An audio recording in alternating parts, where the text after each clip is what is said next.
Stock market के लिए एक आधी गुड न्यूज है और एक पूरी बैड न्यूज है।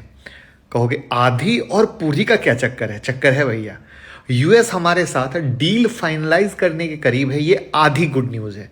और मैक्सिको ने हमारे एक्सपोर्ट पर 50% तक टैरिफ लगा दिया है, ये पूरी बैड न्यूज है। क्यों, बताता हूं, लेकिन पहली बार आए हो तो फॉलो किया करो ऑथेंटिक न्यूज के लिए। पीयूष गोयल जी ने कहा है कि अगर यूएस हमारे ऑफर से हैप्पी है तो डील साइन कर लेनी चाहिए। और चीफ इकोनॉमिक एडवाइजर का कहना है कि मोस्ट इशू रिजॉल्व हो चुके हैं, डील मार्च 2026 तक हो सकती है, मार्च 2026। तो सिंपल भाषा में बात तो ये हो गई कि India US trade deal almost final stage पर है, जिससे फायदा हो सकता है।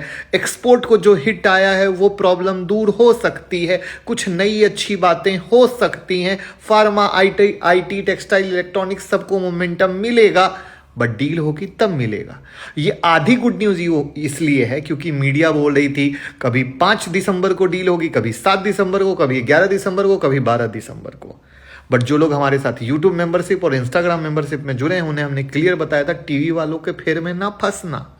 अगर आप नहीं जुड़े हो तो अभी ज्वाइन कर लो, आपको प्रूफ पता चल जाएगा। और इंस्टाग्राम पर मेंबरशिप तो 15 दिन का फ्री ट्रायल भी मिलता है, जो आप देख सकते हो, जरूर ज्वाइन कर लो।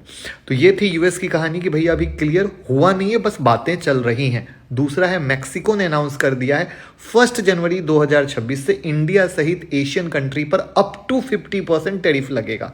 ये टैरिफ होएगा auto parts, textile, steel, chemical, pharma, total 1400 product जैसे बात आ रहे हैं। तो इम्पैक्ट क्या हो सकता है? इंडिया के $1 बिलियन एक्सपोर्ट पर हिट आ सकता है।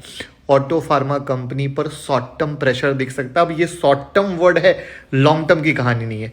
मैक्सिको क्यों ऐसा कर रहा है? तो मैक्सिको अपनी डोमेस्टिक इंडस्ट्री को बचाना चाहता है और चाइना के चीप इंपोर्ट को रोकना चाहता है, पर नुकसान तो इंडिया को भी होगा। अब ये सब किस तरीके से निकल कर आता है, इंडिया कैसे रिएक्शन करता है, ये सब आगे वाली बातें होंगी।